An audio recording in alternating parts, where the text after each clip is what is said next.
የሮሜን መጽሐፍ ነው እየተማማርን ያለነው። ሮሜ ምዕራፍ 11 ላይ ነው ያለነው።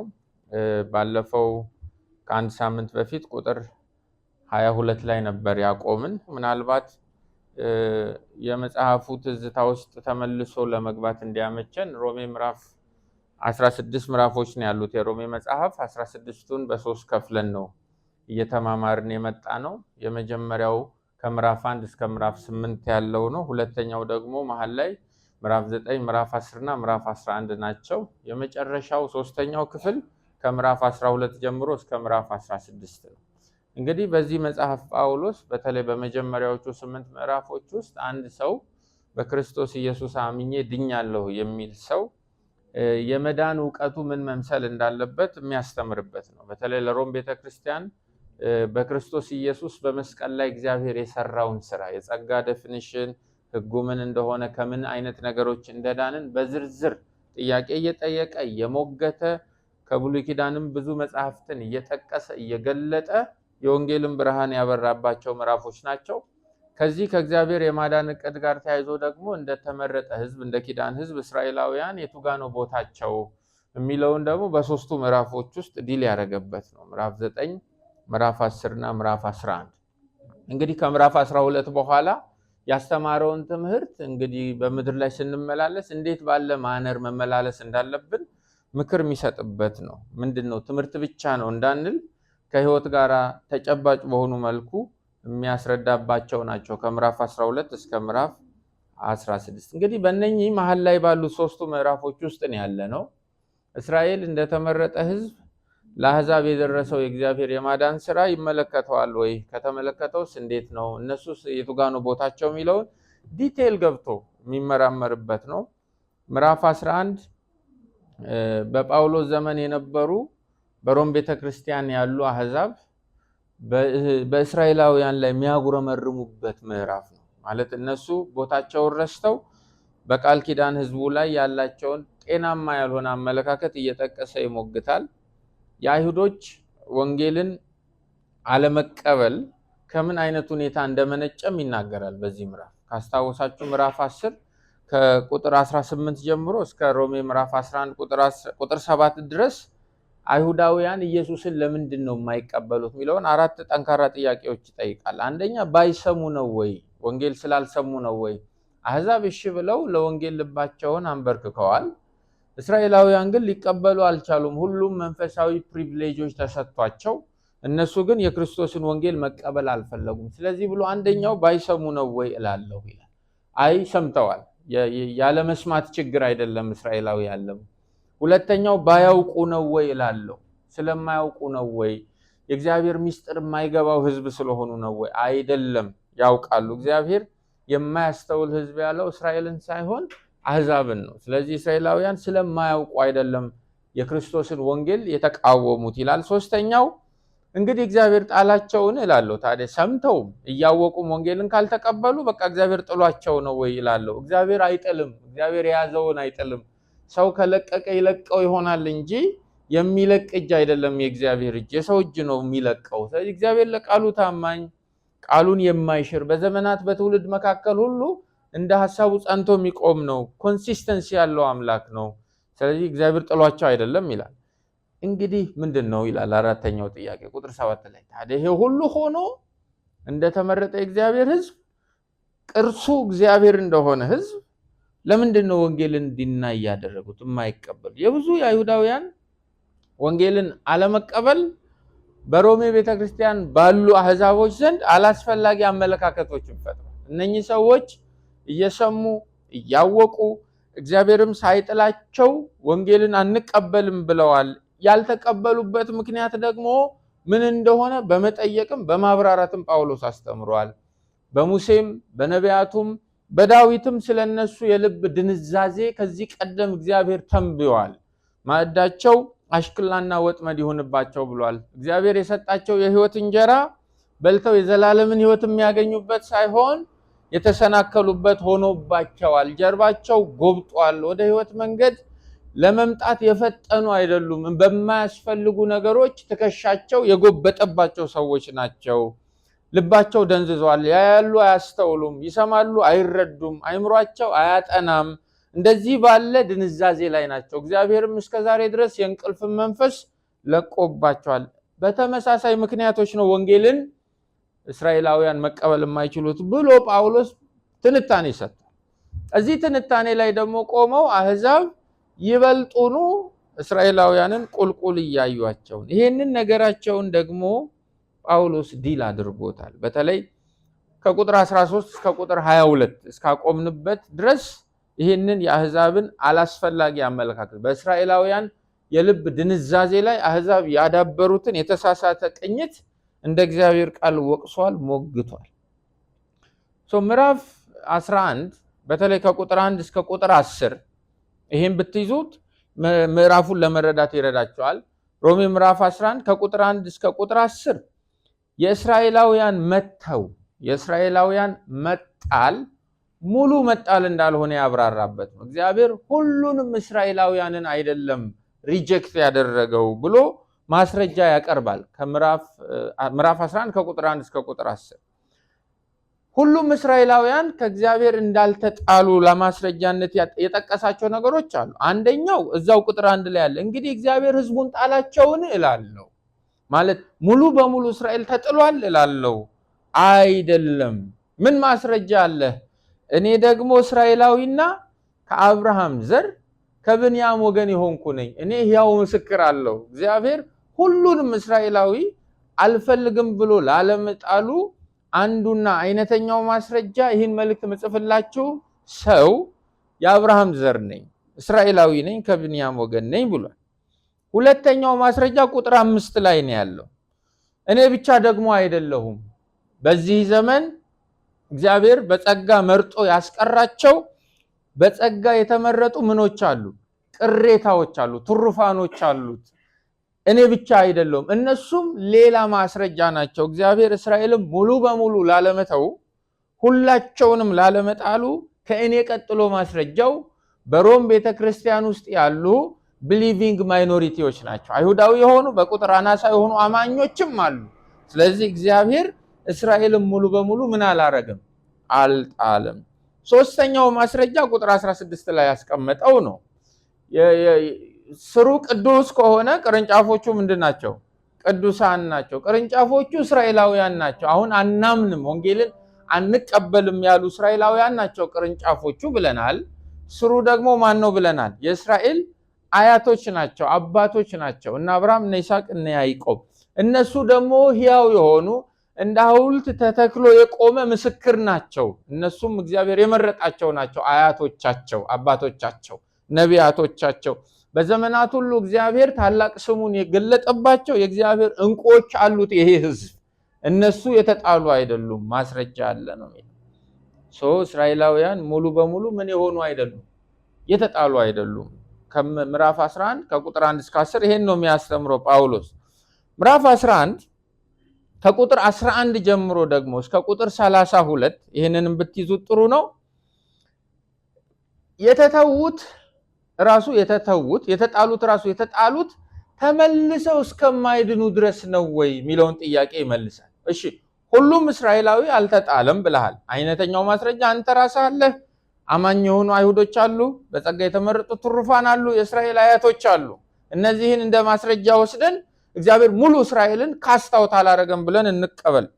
የተጣሉት እስራኤልሳ ተመልሶ የመዳን ተስፋ የለውም ወይ? የእስራኤል ከእግዚአብሔር ዘንድ ሪጀክት መደረግ ቋሚና ዘላለማዊ ነው ወይ የሚለውን ደግሞ ከቁጥር 11 እስከ ቁጥር 32 ያብራራል።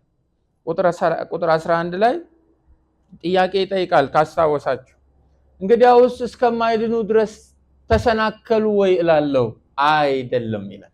እስራኤል የመዳን ተስፋ አለው። አሁን ተሰናከለ እንጂ አሁን ልቡን ለእግዚአብሔር አሸፈተ እንጂ ነገውን ካጠናን ግን የመዳን ተስፋ አለው ብሎ ነው የሚናገረው። ይሄ ነው እንግዲህ የምዕራፉ ኮንቴክስት። ግልጽ ነው አይደለም? ሮሜ ምዕራፍ 1 ስለ እስራኤል ነው ዲል የሚያደርግ ያለው። በዚያ ውስጥ ደግሞ ለአሕዛብ የተሰጡ ዋርኒንጎች አሉ ማለት ነው። መጨረሻ ያቆምነውን ፓርት ለማስታወስ ደግሞ እንሞክር።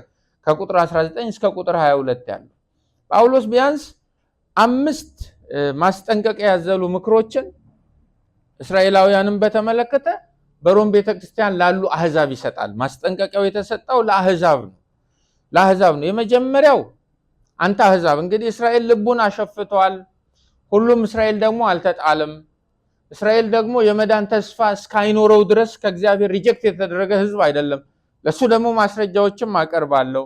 በዚህ በእስራኤላውያን ፖዚሽን ላይ ግን እናንተ በሮም ያላችሁ አህዛብ የገነባችሁት አላስፈላጊ መረዳት ስላለ ለእናንተ ለአህዛብ ደግሞ እናገራለሁ ብሎ እዚሁ ምዕራፍ ውስጥ ይናገራል። አንደኛ የሚሰጠው ማስጠንቀቂያ የቆምከው ከምን የተነሳ ነው? ከእምነት የተነሳ ነው። እነሱ ለምን ተሰበሩ? ካለማመን የተነሳ ነው የተሰበሩት። እነሱ ከግንዱ ላይ የተሰበረ ቅርንጫፍ የሆኑበት ምክንያት በግልጽ ተቀምጧል። ስለነሱ ውድቀት እያጠናህ በእነሱ ውድቀት ላይ አላስፈላጊ ትዕቢትና መኩራራትን ከመገንባትህ በፊት አንተ በግንዱ ላይ የቆምክበትን ምስጢር እወቅ። እሱም በጥንቃቄ ያዝ። አንደኛ የቆምከው ከእምነት የተነሳ ነው እና ቢኬርፉል በእግዚአብሔር ልጅ በክርስቶስ ኢየሱስ ላይ ያለህን እምነት በጥንቃቄ ያዘው። አለማመን እስራኤልን ገልብጦታል። እምነት ላይ መዘናጋት የቃል ኪዳን ህዝብ የሆነውን እስራኤላዊን የተጣለ አድርጎታል። ስለዚህ የቆምከው ከእምነት የተነሳ ነው። አንደኛው ዋርኒንግ የምንሄደው ሮሜ ምዕራፍ 11 ቁጥር 23 እና ቁጥር 24ን ብቻ ነው ዛሬ የምናየው። ቁጥር 23 እና ቁጥር 24 ሁላችንም ክፍሉን እናወጣና ቁጥር 23ን እናወጣለን ሁላችንም። እነዚያም ደግሞ ይላል ባለማመናቸው ጸንተው ባይኖሩ በዛፉ ውስጥ ይገባሉ፣ እግዚአብሔር መልሶ ሊያገባቸው ይችላልና። አንተ በፍጥረቱ የበረሃ ከነበረ ወይራ ተቆርጠህ እንደ ፍጥረትህ ሳትሆን በመልካም ወይራ ከገባህ፣ ይልቁንስ እነዚያ በፍጥረታቸው ያሉት ቅርንጫፎች በራሳቸው ወይራ እንዴት አይገቡም? ጥያቄ ነው የሚጠይቀው። እንግዲህ ከላይ ባሉት ቁጥሮች ቀደም መግቢያ ላይ ለማስረዳት እንደሞከርኩት የተተዉት ሁሉም እስራኤላውያን አይደሉም ለሚለው ስንት ማስረጃ አቅርቧል? 3 ማስረጃ አቅርቧል። አንዱ እኔ ነኝ፣ ሌላው ቅሬታዎች ናቸው፣ አባቶችም ለዚህ ቋሚ ምስክር ናቸው ብሏል። አሁን በምንማማረው በቁጥር 23 እና በቁጥር 24 ላይ ደግሞ የተተዉት እስራኤላውያን ከእግዚአብሔር ዘንድ የተጣሉት ያመጣል ዘላለማዊና ቋሚ መጣል እንዳልሆነ ማስረጃን ለአህዛብ እየነገረን ያለ መተዋቸው መጣላቸው ይሄ ሪጀክሽን ቋሚና ዘላለማዊ አይደለም። የመመለስ ተስፋ ያለው ህዝብ ነው እስራኤላዊ። ይህንም በሮም ያለ አህዛብ ልብ ልትል ይገባል። እንዴት ብለህ ደግሞ ከተከራከርከኝ ማስረጃዎች ይሰጣሉ ብሎ በእነዚህ 2 ቁጥሮች ውስጥ ነው ማስረጃ እየሰጠ ያለው። በሌላ ቋንቋ ሮሜ 11:11 ላይ ተመልሰው እስከማይድኑ ድረስ ተሰናከሉን ብዬ እንደገና ጠይቃለሁ። እሺ ሁሉም ከሆነ ያልተጣሉት እስራኤላዊ የመመለስ ተስፋ የለውም ማለት ነው ወይ? ልክ እንደኔ እንደ ጳውሎስና በቤተ ክርስቲያኒቷ ውስጥ እንዳሉ በጣት እንደሚቆጠሩ ጥቂት አይሁዳውያን ብቻ ነው ወይ ነገ የሚቀጥለው? ክርስቲያንም የሆነው ከእስራኤል ወገን በጣት የሚቆጠር አናሳ ብቻ ነው ወይ? ወይስ ሲመለሱ ይሆናል እነዚህ ሰዎች? እግዚአብሔር ይሄው ዳኑበት ብሎ የሰጣቸውን ኢየሱስ ክርስቶስን በዛ ባለ ቁጥር ኢምብሬስ የሚያደርጉበት የሚቀበሉበት ተስፋ በፊታቸው አለ ወይ? እነዚህን ነው የሚመራመረው በእነዚህ 2 ቁጥሮች ውስጥ። አንዱና ግልጽ አድርጎ በደንብ የነገረን መልስ እስከማይድኑ ድረስ አይደለም የተሰናከሉ። ይሄ ማለት በሌላ ቋንቋ የመመለስ ተስፋ አላቸው ማለት ነው። ከቶ አይደለም ያለውን ደግሞ በምክንያት ነው ዛሬ የቁጥር 11ን ምክንያቶች ነው ቁጥር 23 እና ቁጥር 24 ላይ የሚነግር። ስለዚህ እያንዳንዱን ከፋፍለን ለማጥናት እንሞክር። ቁጥር 23 ለብቻ እንየው።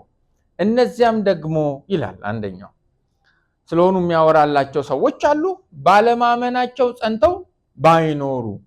ሁለተኛው ይሄ ነው ቅድመ ሁኔታው። ባለማመናቸው ጸንተው ባይኖሩ አንድ የተቀመጠው ውጤት አለ። እርሱም ምንድነው? በዛፉ ውስጥ ይገባሉ። የመጨረሻው ማስረጃ እግዚአብሔር መልሶ ሊያገባቸው ይችላል የሚል ነው። እያንዳንዱን ከፋፍለን እኔ ለምትጽፉ እነዚያም ደግሞ የሚለውን ለብቻ ነው። እነዚያም ደግሞ እነማን ናቸው? እነዚህ and they also ይላል፣ እነርሱም ይላል አዲስ ወረኛ ትርጉም። እነማን ናቸው እነዚህ ነው። ጳውሎስ እዚህ ጋር እነዚያም ደግሞ የሚላቸው እነማንን ነው ብለን መጠየቅ አለብን። ምክንያቱም እነዚያም ደግሞ የሚለው እርሱ በሚያገለግልበት ዘመን የነበሩትን ወይም ከላይ ባሉ ቁጥሮች በሚያስደነግጥ መልኩ የገለጣቸውን እስራኤላውያንን ከሆነ የሚለው የሱን ዘመን አይሁዳዊ ከሆነ የሚለው ትንሽ ያጨቃጭቀናል ወይም ለመቀበል የሚከብድ ነው። እንዴት ተቆርጦ የወደቀ ቅርንጫፍ እንደዚህ ልባቸውን ያደነደኑ በዚህ አይነት መልክ ከእግዚአብሔር የራቁ በዚህ ርቀት እግዚአብሔርን የጣሉ ኢየሱስን እስከ መስቀል ሞት የተጸየፉ ሰዎችን ነው የሚል ያለው ወይስ ደግሞ ስለ የትኞቹ ሰዎች ነው የሚያወራው የሚለው መለስ ብለን ማየት አለብን። ምክንያቱም በሱ ዘመን በጳውሎስ ዘመን የነበሩ እስራኤላውያንን ጳውሎስ በገንዛ አደበቱ ሲገልጣቸው ለምሳሌ ምዕራፍ 10 ቁጥር 2 ላይ ይቀናሉ ግን ቅናታቸው ዕውቀት የለውም ብሏል። በዕውቀት የማይቀኑ ብሏቸዋል። የእግዚአብሔርን ጽድቅ የማያውቁ የራሳቸውንም ጽድቅ ሊያቆሙ የሚፈልጉ ለእግዚአብሔር ጽድቅ የማይገዙ ብሏቸዋል ሮሜ 10 ቁጥር 3። ስለዚህ የሚጸደቀው በእምነት ነው የሚለውን ከሮሜ ምዕራፍ 1 እስከ ሮሜ ምዕራፍ 8 በጳውሎስ የተጻፈውን አስተምህሮ አጥብቀው የሚጸየፉ ኖ የሚጸደቀው በስራ ነው፣ እኔ የምጸድቀው በራሴ ስራ ነው እንጂ ኦን ማይ ቢሃፍ የሆነ ሰው በሰራልኝ ስራ አይደለም። ስለዚህ ኢየሱስ የምንጸድቅበት መንገድ አይደለም፣ በቅድስናችን መጽደቅ እንችላለን የሚል አስተምህሯዊ ጥመት ውስጥ ያሉ ናቸው። እንደዚህ ናቸው ብሎ ስለተናገረን እሱ ቁጥር 21 ምዕራፍ 10 ቀኑን ሙሉ የማይታዘዙና የሚቃወሙ ህዝቦች ይላቸዋል። ከነቢያት ጠቅሶ ቀኑን ሙሉ ወደማይታዘዝና ወደሚቃወም ህዝብ እጄን ዘረጋሁ ይላል እግዚአብሔር ብሏቸዋል። እንዲህ አይነት ህዝብ ናቸው የጳውሎስ ዘመን እስራኤላውያን። ቁጥር 7 ምዕራፍ 11 ላይ የሚፈልጉትን ጽድቅ ያላገኙ ይላል። እስራኤላውያን የሚፈልጉትን ጽድቅ አላገኙም። በስራ የሚያባረሩትን ጽድቅ ወይም በህጉ ውስጥ የተገለጠውን ያን እነሱ የፈለጉትን ጽድቅ አላገኙትም። ያልፈለጉት አህዛብ ግን አገኙት ብሏል። ቁጥር 8 ምዕራፍ 11 የደነዘዙ ብሏቸዋል። አይኖቻቸው የማያዩ ጆሮዎቻቸው የማይሰሙ እግዚአብሔር የእንቅልፍን መንፈስ የሰጣቸው ይላል። ምዕራፍ 11 ቁጥር 9 ማዕዳቸው ወጥመድ ይሁን ብሏል፣ ማሰናከያ ይሁን ብሏል። በእንደዚህ አይነት መልኩ የገለጻቸው ናቸው የጳውሎስ ዘመን እስራኤላውያን። ስለዚህ እዚህ ጋር ጳውሎስ እነዚያም ደግሞ ባለማመናቸው ጸንተው ባይኖሩ በዛፉ ውስጥ ይገባሉ ብሎ ሚላቸው እነዚህ እስራኤላውያን እነማን ናቸው ካልን በእርግጠኝነት የጳውሎስ ዘመን እስራኤላውያን አይደሉም። ነገር ግን ጳውሎስ እያወራ ያለው ትንቢታዊ በሆነ መልክና ጥቅል በሆነ መልክ ስለምትመጣው የወደፊቷ እስራኤል ነው የሚናገር ያለው። እስራኤል ባለማመን አይቀጥልም። እስራኤል በእኔ ዘመን እንዳሉ አይነት ሆኖ አይቀጥልም። በሚመጡት ዘመናት ተስፋ አለው ብሎ ትንቢታዊ የሆነ ነገር ነው የሚናገር ያለው። እነዚያ የሚላቸው ወደፊት ያሉትን እስራኤልን ነው። እስከኛ ዘመን ድረስ ግን እስራኤል ልቡን እንዳደነደነ እስከ ዛሬ ድረስ እስራኤል በክርስቶስ አላምንም እንዳለ ነው። ግን በጣም ፕሮፌቲክ የሆነ ንግግር ነው ጳውሎስ እዚህ ጋር እየተናገረ ያለው። ባለማመናቸው ጸንተው ባይኖሩ ይላል። ባለማመናቸው ይሄ ቃል ምን ማለት ነው? ይህን እየተናገረ ያለው ጳውሎስ ለአሕዛብ ነው። ልብ አድርጉ እናንተ አሕዛብ፣ እኔ ከዚህ ቀደም ልባቸው የደነደነባቸው ነው ስለማያምኑ ይቆረጣሉ ያልኳችሁ እስራኤላውያን ባለማመናቸው ጸንተው ባይኖሩ፣ በሌላ ቋንቋ ካለማመን ወደ ማመን ቢመጡ ወይም አለማመን ውስጥ ያላቸውን ችክ ያለ አቋም ቀይረው እምነት ውስጥ ቢጨመሩ ነው እያለ ያለው። እምቢተኛነታቸውንና አለማመናቸውን ጥለው የሚጸደቀው በስራ ሳይሆን የሚጸደቀው በእምነት ነው፣ እግዚአብሔር እንድንበት ዘንድ የሰጠን ኢየሱስን ነው፣ ተሳስተናል ብለው እንደዚህ አይነት መታደስና መለወጥ ቢሆንላቸው እያለ ዛሬ ኢየሱስ ክርስቶስን በአንድ ወንበዴ ቀይረውት በአሕዛብ ነገስታት ፊት ይሰቀል ብለው የከሰሱትን ኢየሱስን እንቀበለዋለን ቢሉ እርግጥ እሱ የእግዚአብሔር ልጅ ነው ብለው ኮንፌስ ቢያደርጉ በዚህ እምነት ላይ ቢጸኑ ምን ይሆናሉ ነው እያለን ያለው። በዛፍ ውስጥ ይገባሉ። ስለዚህ በዛፍ ውስጥ ለመግባት ጳውሎስ ያስቀመጠው ቅድመ ሁኔታ ካለማመን ወደ ምን መምጣት ነው? ወደ ማመን መምጣት። በምንም ነገር ውስጥ ይሁን ከዚህ ዛፍ ጋር ለመጣበቅ ምትክ የሌለው ብቸኛው መንገድ ምንድነው? ማመን ነው። ተቃራኒው ደግሞ አለማመን ነው። ማንም ኢየሱስን እርሱን ክርስቶስ ነው የሕያው እግዚአብሔር ልጅ ነው ብሎ ቢያምን ከማ ተወልዷል? ከእግዚአብሔር ተወልዷል ይላል መጽሐፍ። እዚህ ይገባሉ፣ ተስፋ አላቸው። አሕዛብ ስሙ ይሄን፣ እስራኤል ተስፋ አለው። ዛፉ ውስጥ የመግባት ተስፋ አለው እስራኤል። እንዴት ሆኖ ነው የሚገባው? ባለማመኑ ካልጸና፣ ወደ እምነት ከመጣ፣ እምቢተኝነቱን ከጣለ፣ በስራ ነው ምጸድቀው የሚለውን አቋሙን ቀይሮ ምጸድቀው ኢየሱስ በመስቀል ላይ በሰራው ስራ ነው ካለ፣ እንደዚህ አይነት ያስተምህሮ የአቋም ለውጥን ካመጣ ልክ አንተ ከበረሃ መጥተህ በዛፍ ውስጥ የመግባት እድል እንዳገኘህ ይሄም ህዝብ ያገኛል እያለን በዛፉ ውስጥ ይገባሉ። ከላይ ተቆረጡ ያልናቸው ባለማመናቸው ባይቆዩ በዛፍ ውስጥ ምን ይሆናሉ? ይገባሉ። ለካ አንድን ቅርንጫፍ በዛፍ ውስጥ የሚያስገባው ደግሞም የሚያቆየው አይዘር ከበረሃ ኦር ደግሞ ከተኮተኮተ መሬት መገኘቱ አይደለም።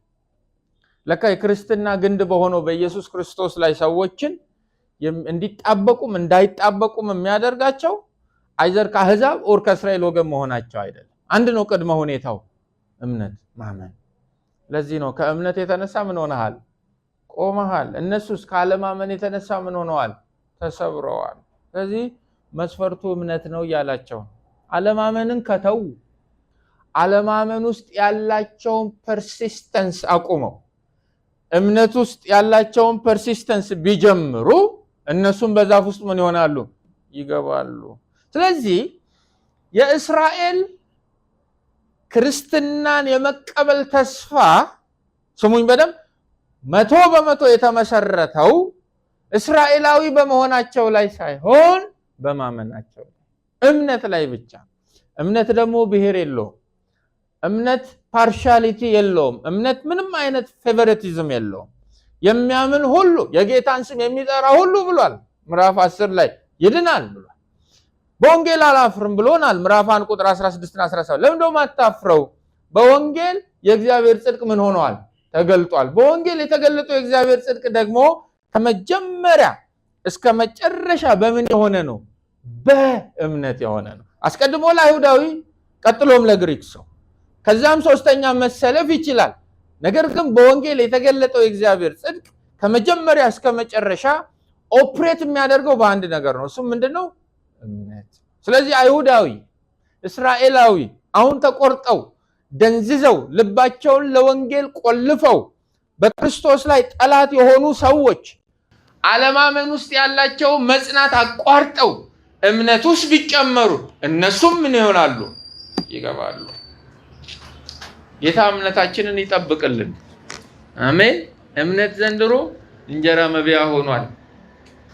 እምነት መንፈሳዊ የሆነ መግነጢሳዊ የሆነ ምትሃታዊ የሆነ የሌሉንን ነገሮች ከማይታየው ዓለም ስበን መሬት ላይ የምናወርድበት ልምምድ ሆኗል። ዞሯል። አደገኛ ሆኗል። ተበላሽቷል። ዲመናይዝድ ሆኗል። በነፍስ ኃይል ተተክቷል። በሳይኬ ተተክቷል። በሰው ስነ ልቦና ተተክቷል። በጉንጭ አልፋ አዋጅ ተተክቷል። እምነት በለው ይሆናል የሚል ብላቢት ግራቢት በሚል ነው። እምነት እንደዛ አይደለም። እምነት ምድራዊ ከረንሲ አይደለም። እምነት ከእግዚአብሔር ልጅ ከኢየሱስ ክርስቶስ ጋር የተቆራኘንበት ጽድቅን የተቀበልንበት መሳሪያ ነው። እግዚአብሔር በእኛ ቦታ ልጁን ልኮ እኛ በሱ ፊት ህጋዊና ትክክለኛ ግንኙነት እንዲኖረን ሌጋል ኤንድ ራይት ሪሌሽንሺፕ እንዲኖረን የሰራውን ስራ የምንቀበልበት ባዶ እጅ ማለት ነው። ባዶ ማለት ሄደን መቀበል ብቻ የተሰጠን ማለት ነው እምነት።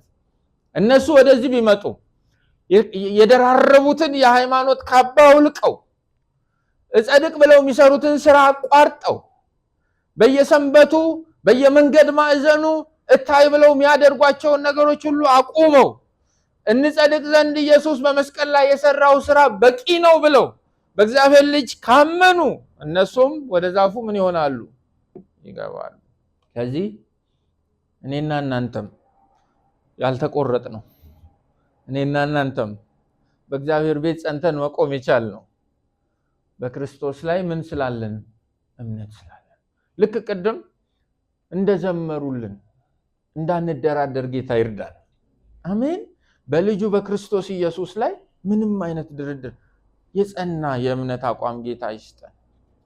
የጸና የእምነት አቋም ሞት ቢሆን የሚል ህይወት ቢሆን አይደል? ያለ ቢሆን የሚመጣ ቢሆን ይላል። ማግኘት ማጣት ቢሆን ራቁትነት ቢሆን እኮ ይላል ጳውሎስ።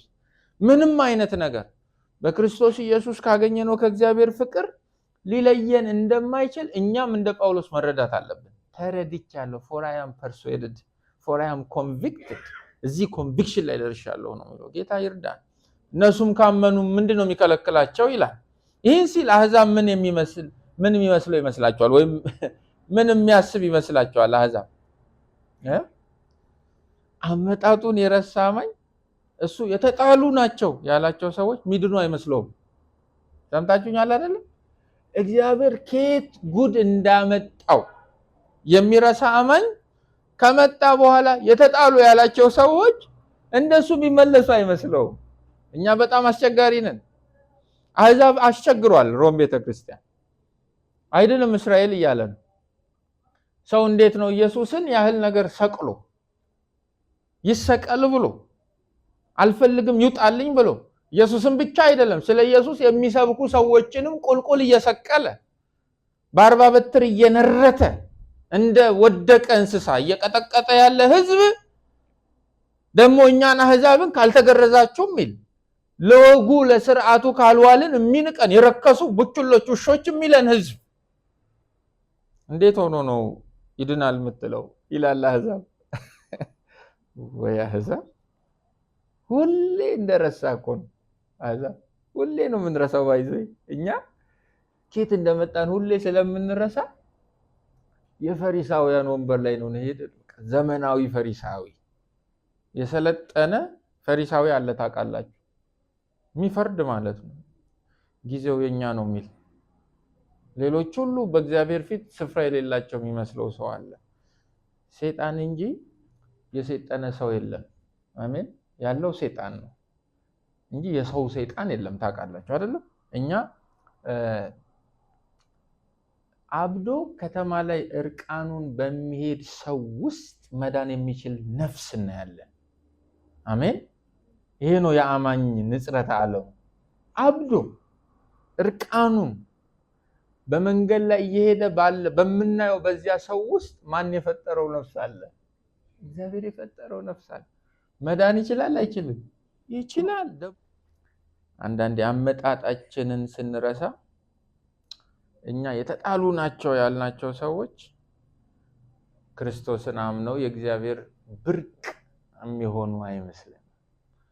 ስለዚህ ሁሉ ጊዜ ከፈራጅነት ጌታ ያውጣል። አሜን። አንድ ስጦታ አለው ኢየሱስ፣ ወደኔ ኑ። እነማ እነገሌ ብሏል እንዴ?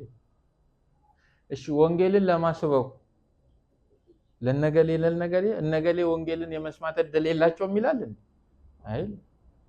አይልም።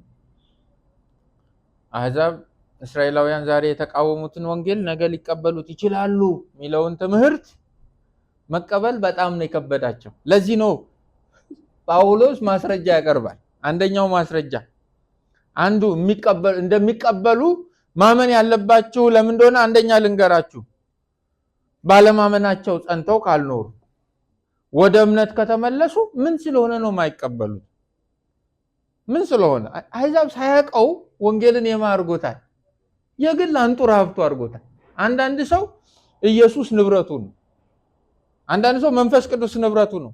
ሄድ ቁጭ በል ተነስ እንደሚለው አንዳንድ ሰው ወንጌል ንብረቱ ነው። እዚህ ጋር ይሄዳል እዛ ጋር ሄድም ብሎ ይነግረዋል። በራሱ ሰው ያለው አይመስለውም። አህዛብ እንደዛ አይነት ኢንክሊኔሽን ውስጥ የገቡ ይመስላሉ። የጳውሎስን ማሳመኛ ነጥቦች ስታዩ መልስ አለው። ሌላ መልስ አለው። የመጀመሪያው እንግዲህ የምትጽፉት ካለማመን ወደ ማመን ሰው ከመጣ ዛፉ ውስጥ ምን ይሆናል? ይገባል። እየሮጠ መጥቶ መግባት አይቻልም። በትናንትና ገድል መግባት አይቻልም። እስራኤላዊ ስለተባለ ዛሬ ይገባል ማለት አይደለም። አብርሃም ይስሐቅ ያዕቆብ ስላሉት አይደለም። መቅደስ ስላለው አይደለም። መለኮት እሱ መሃል ስለበራ አይደለም። ካመነ ይገባል። ማንም ይሁን ማንም ይገባል። ካለማመን ወደ ማመን ከተሸጋገሩ they shall be grafted in። የሚገርም እኮ ነው። በዛፉ ውስጥ ይገባሉ የሚለው አስገቢ አለ አይደል? በውስጥ አዋቂነት አስገቢ አለ። ያስገባቸዋል። እሱ ግራፍት ያደርጋቸዋል። ስለዚህ የኔና የናንተ ጸሎት ወንጌልን ይዘው ኢየሱስን አንቀበልም የሚሉ ሰዎችን ስታዩ፣ መጽሐፍ ቅዱስ ይዘው መንፈሳዊ ስርዓቶችን ይዘው በክርስቶስ አናምንም የሚሉ ሰዎችን ስታዩ አንድ ነው ጸሎታችሁ ሊሆን የሚገባው፣ ካለማመን ወደ ማመን አስገባቸው። እንደማ እኛ እንደመጣን የኛ አለማመንማ ከነሱ አለማመንም ጋር ሲጀምር አይወዳደርም። ታውቃላችሁ አይደል? እነሱ መጽሐፍ ቅዱስ ይዘው ነው አናምንም ያሉት። እኛ ክርስቶስን ከመቀበላችን በፊት በክርስቶስ አናምንም ያለው ምን ይዘን ነው? ድንጋይና እንጨት አይደለም? የተቀረጸ ጣዖት ይዘን አይደል አናምንም ያለው? ገብተው እነሱን አያችሁ ይንቋቸው። እሺ ሌላ ማስረጃ ልስጣችሁ ይላል እግዚአብሔር ይላል። ሃሌሉያ መልሶ ሊያገባቸው ይችላል። God is able። የሚገርም እኮ ሰው ነው። ይችላል። እነሱ ካለማመን ወጥተው ወደ ማመን ከመጡ ይገባሉ። ይሄም ካላሳመናችሁ ማን ይችላል? እግዚአብሔር ይችላል። ልባቸው የደነደነ እስራኤልን፣ አዎ ክርስቶስን የሰቀሉ እስራኤልን፣ ወንጌል የገፉ እስራኤላውያን እንደው በኢየሱስ አምነው ይድናሉ። እግዚአብሔር ይችላል። እኛ ውሾች ካሏቸው ቢነኩን እንደሚረክሱ ከሚያስቧቸው ከአሕዛብ ጋር በአንድ ታዛ ስር ቆመው ያመልካሉ። እግዚአብሔር ይችላል። ይሄ ሊያሳምነን ይገባል። በሌላ ቋንቋ ሰዎች ክፉም ሆኑ ደግ ራሳቸውን ማዳን አይችሉም። ማግን ይችላል? እግዚአብሔር ይችላል። የትኛውም ቅርንጫፍ ካለበት ግንድ ተነቅሎ ወደ መረጠው ግንድ ሄዶ መጣበቅ የሚያስችል ተፈጥሯዊ ብቃት የለውም። ገበሬው ግን ይችላል። ነቅሎ መተካት ይችላል። መሰካት፣ ማጣበቅ ይችላል። አንዳንዴ ወንጌል ላይ የሚያምፁ ሰዎችን ስናይ ልባቸውን ለክርስቶስ የዘጉ ድንጋያማ ልብ ያላቸውን ሰዎች ስናይ አሁን ይሄ እንዴት ሆኖ ነው ኢየሱስ የሚቀበለው አንበል። እግዚአብሔር ይችላል። ይሄንን ማመን አለብን። ይችላል።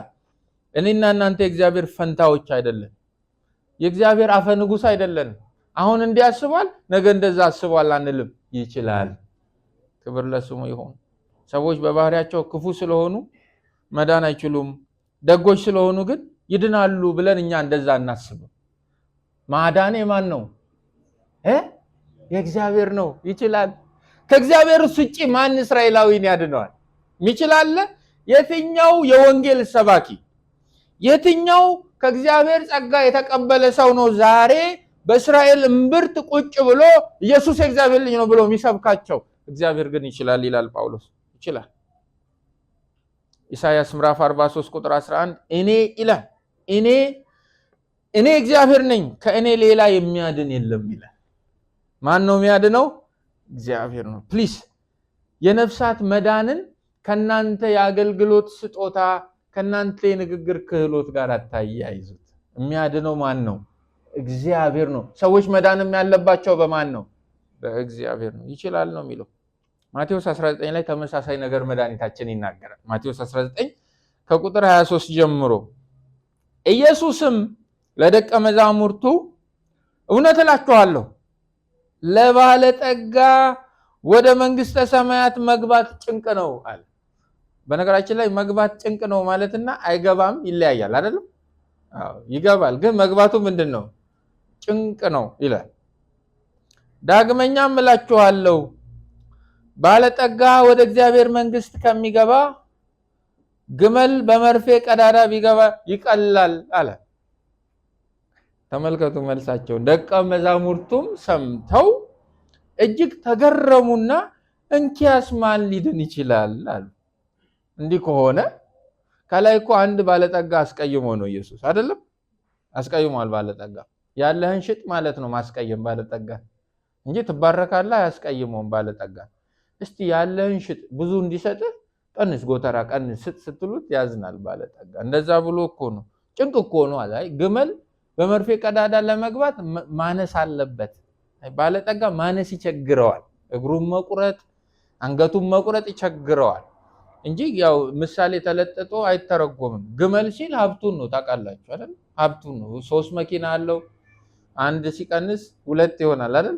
2 ሲቀንስ 1 ይሆናል። እየጠበበ ሲመጣ የመግባት ቻንሱ ሰፊ ነው። ድሃ አይጨንቅም።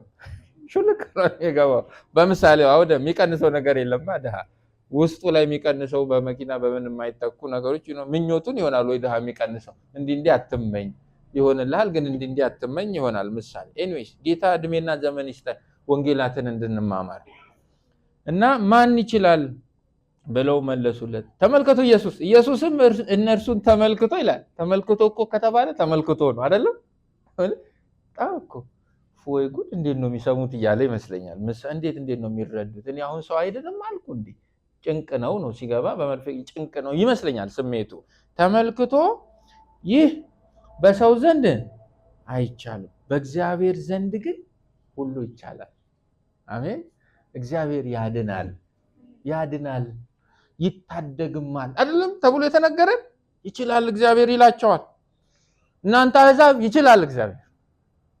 አንድ ካለማመን ወደ ማመን ከመጡ ይገባሉ። ይሄ እንኳን አልዋጥ ካላችሁ የእስራኤልን መዳን ስታስቡ ይሄ እንኳን አላሸንፍ ካላችሁ እግዚአብሔር ይችላል። የሚገርሙ መልሶችን ነው የሚሰጣቸው። ውድቀታቸው መሰናከላቸው ዘላለማዊና ቋሚ እንዳልሆነ ማስረጃ አለ። ከተመለሱ ይድናሉ። ደግሞ እግዚአብሔር ይችላል ብሎ ይናገራል። ምን የሚያቀተው ነገር አለ ይላል። እግዚአብሔር ለማዳን የሚከብደው ሰው የለም። አሜን። እግዚአብሔር ለመመለስ የሚቸግረው ልብ የለም። የሚያቀተው ሰው የለም። በእግዚአብሔር ፊት የሚከብድ ሰው የለም። አንዳንዴ ስለ ጌታ ስንናገር ለአንዳንድ አስቸጋሪ ሰው እንጨነቃለን። እምቢ ቢል ብለን ወይ ደግሞ እንዴት ይሆናል ብለን ለማሳመን የኛን ፐርሱኤሲቭ ስኪል የማሳመን ክህሎት ነው የምንጠቀመው እኮ። እኛ ወንጌልን እንናገራለን፣ መንፈስ ቅዱስ ልብ ይቀይራል። አሜን። እኛ ወንጌልን ስበኩ የተባልነው አሳምኑ ተብለን አይደለም እንዴ። ማሳመንማ ጥሩም አይደለም እንጂ በምን አይነት ዘዴ ልናሳምን እንደምንችል የጋራ መግባባት የለንማ። አንዳንዱ በብር ያሳምናል። በቃ ይሄን ጥያቄን ብር መልሻለሁ ጌታን ተቀበል እሺ ይላል ሰው። አንዳንዱ ተአምርና ምልክት ድንቆች ያሳምኑታል። አንዳንዱ ስጋው ላይ የሚደረግ ፈውስ ያሳምነዋል።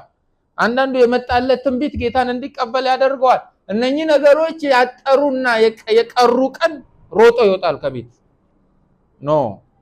እኛ ወንጌልን እንሰብካለን። ስለ በደላችሁ ሞቷል፣ መዳን በሌላ በማንም የለም፣ እንድንበት ዘንድ የተሰጠን ስም ከሰማይ በታች አንድ ነው፣ ኢየሱስ ይባላል።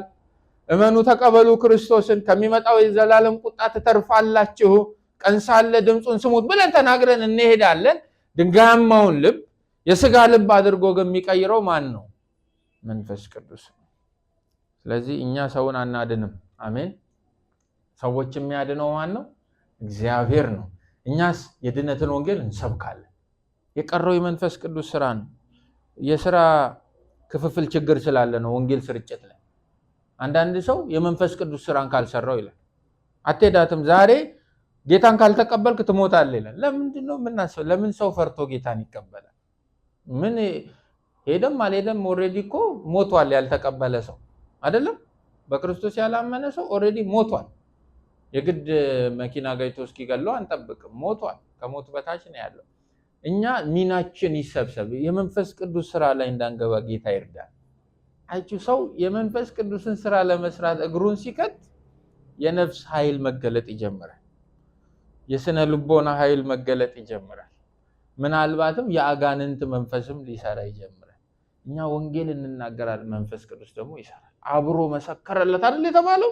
ከሐዋርያቱ ጎን ቆሞ አብሮ ይመሰክርለት ነበር። ይሄን ነው የሚነግራቸው። እግዚአብሔር ይችላል ይላቸዋል። ቁጥር 24 ሌላ ማስረጃ። ይሄ የቁጥር 24ቱ በጣም ነው የሚገርመው፣ ከባድ ነው። አይዛም ጸጥ ጭጭ ብሎ እንዲቀመጥ የሚያደርግ ነው። ቁጥር 24 አንተ ይላል። አይ ጳውሎስ አንተ በፍጥረቱ የበረሃ ከነበረ ወይራ ተቆርጠ። እንዴት እኮ ታሪኩን እንደሚያስታውሰው። እነሱ ካለማመን ወደ ማመን ከመጡ ይሆናል። እግዚአብሔር ደግሞ ይችላል። እነዚህ ሁለቱም አላሳመኑትም። አየህ እንዴት ሆኖ እያለ እግዚአብሔርም በሞኖፖል ይዞታል። የግሉ አድርጓል። አሕዛብ ቸርቹ ላይ ነግሷል። በቃ እኔ ብቻ ብሏል። ለዛ ማስተንፈስ እንዳለበት አምኗል ጳውሎስ። አንተ እሺ በፍጥረቱ የበረሃ ከነበረ ወይራ ተቆርጠ ታሪካዊ አመጣጥህን ልንገር። ናቹራሊ ይላል፣ ጠንካራ ቃል ነው። ናቹራሊ አንተ ከዋይልድ ኦሊቭ ትሪ የመጣህ አንድ ይሄን ያዝ። ተፈጥሮ በረሃ ነው።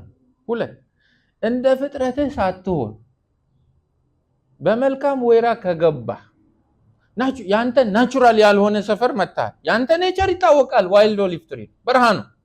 አሁን ግን መጣህ ተፈጥሮ ያልሆነ የወይራ ዘይት የሚወጣው ዛፍ ላይ ገብተሃል።